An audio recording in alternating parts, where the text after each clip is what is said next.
ഞാൻ കവിതാ വിവർത്തനം എന്ന കവിത വായിക്കാം. മാഷുടെ കവിതയെ പല രീതിയിൽ പ്രതിനിധാനം ചെയ്യുന്നൊരു കവിതയാണിത്. കവിതാ വിവർത്തനം. കവിതാ വിവർത്തനം ഒരു കൂടുവിട്ട് കൂടുമാറ്റമാണ്. മത്സ്യം വെള്ളത്തിലൂടെ ഊളിയിടുന്നത് പോലെ വിവർത്തകൻ മനസ്സുകളിലൂടെ ഊളിയിടുന്നു. ഓരോ വാക്കിൻ്റെയും തീരത്ത് അവൻ തരിമണലിൽ കുനിഞ്ഞിരിക്കുന്നു. ഓരോ കക്കയുടെയും നിറം പഠിക്കുന്നു.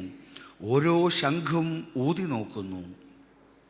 കവിതാവിവർത്തനം വിക്രമാദിത്യൻ കഥയിലെ അമ്പരപ്പിക്കുന്ന തല മാറ്റിവെക്കലാണ്. വിവർത്തകൻ തൻ്റെ ഉടലിൽ മറ്റൊരു കവിയുടെ ശിരസ്സു താങ്ങി നിർത്തുന്നു. ഓരോ വരിയും ഓരോ വഴിയാണ്. ദുഃഖവും യുദ്ധവും മടുപ്പും കൊണ്ട് കീറിപ്പറിഞ്ഞ ഒരു വഴി. അനശ്വരരായ മനുഷ്യരും ദൈവങ്ങളും മരങ്ങളും വിഹരിക്കുന്ന സംഗീതാത്മകമായ ഒരു പിൻവഴി. ഒരു വരി അവസാനിക്കുന്നിടത്ത് ഒരഗാധത പൊട്ടിത്തുറക്കുന്നു. ഒരു വരി അവസാനിക്കുന്നിടത്ത് ഒരഗാധത പൊട്ടിത്തുറക്കുന്നു. അവിടെ മരിച്ചവരുടെ ആത്മാക്കൾ ദാഹം തീർക്കാനെത്തുന്നു.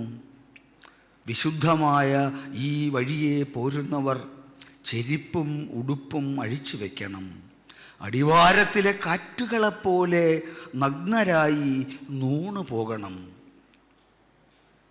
ഒരു ദിവസം ഞാൻ എൻ്റെ കവിത എൻ്റെ തന്നെ ഭാഷയിലേക്ക് വിവർത്തനം ചെയ്യുന്നതായി സ്വപ്നം കണ്ടു.